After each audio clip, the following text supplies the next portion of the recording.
Sagutin natin itong isang tanong. Ano? Sabi niya, "Hi engineer, good day po. Makahingi po sana ako ng payo kung saan po ba ang tension and compression ng beam below ng earth ground. Para po ito sa splicing location ko po. Nagtatalo po kasi sila dito. Ang sabi ay nasa taas ng tension gawa ng soil bearing capacity. Sabi naman ng isa nasa baba pa rin dahil wala naman daw indicated na upward force sa STAAD analysis.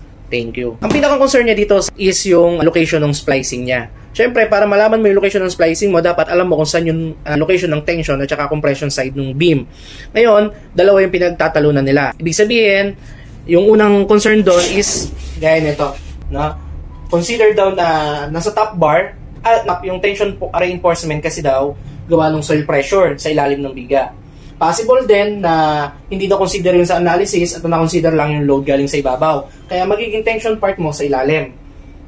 Okay? Ngayon sir, ang gagawin natin dyan, i-check mo yung beam schedule. No? Sa beam schedule, makikita mo dito yung dami ng bakal. Alam naman natin na mas maraming bakal dun sa tension side ng biga. Ngayon, dito pa lang sa beam schedule, makikita mo na yon. Gaya nito, kung mas maraming bakal dun sa midspan, sa bottom bars, ibig sabihin, andun yung tension side niya. No? As per consideration. Ngayon, kung mas marami naman sa midspan, nasa top naman ng beam yung tension side niyan. Ngayon, kung parehas yung bakal niya sa top and bottom, ang gagawin mo dyan is i-consulta mo ngayon doon sa designer. No? Siya yung makakapagsabi kung ano yung consideration niya dyan sa dalawa, kung alin dito sa dalawa yung consideration niya during the analysis. Sir, nabigyan kita ng idea.